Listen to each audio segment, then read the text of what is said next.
Today unboxing is the Pod Race and Mini GT Collab EVA Racing series. These EVA Racing are one of the very stunning models in my collection. I did an unboxing on the EVA Test Type 01. Also acquired the GTR in white quite a while ago, which I never featured, and the Model 02 in red, which is my recent addition.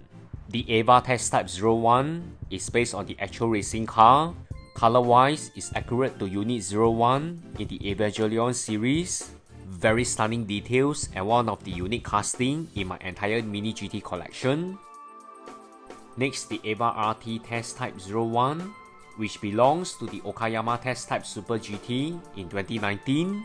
The packaging is unique and stunning, just like the Enemy series. Characters are also written in Cantonese as opposed to Japanese.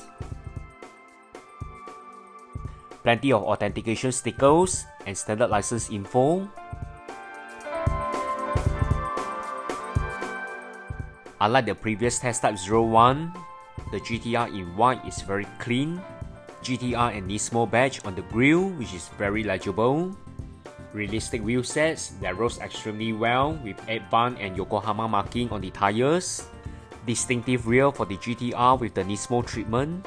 Rear wing with the EVA Racing logo, and also a roll cage for the interior. GTR in white give me a totally different feel from the previous version, and I'm very positive that this casting will look stunning in die-cast photography. Next, my recent addition, which is the EVA Racing Model 02.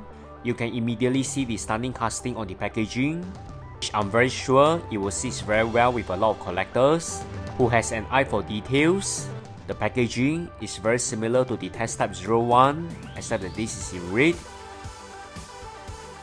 Wow, very striking and stunning model. The GTR looks very awesome in red.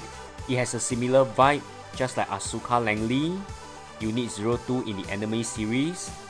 I still remember enjoying the Enemy series when I was a student, with all those VCDs. Livery-wise, is identical to the Unit 01 test type. Sharp logos with great alignment, and a very awesome presentation from Mini GT and Pod Race. The 02 also pairs extremely well with the EVA Test Type 01, just like the Enemy series. And I'm very glad to add this unique Mini GT casting into my GTR collection. Stay tuned for more Mini GT unboxing, and remember to like, share and subscribe to this channel. Thanks everyone, bye!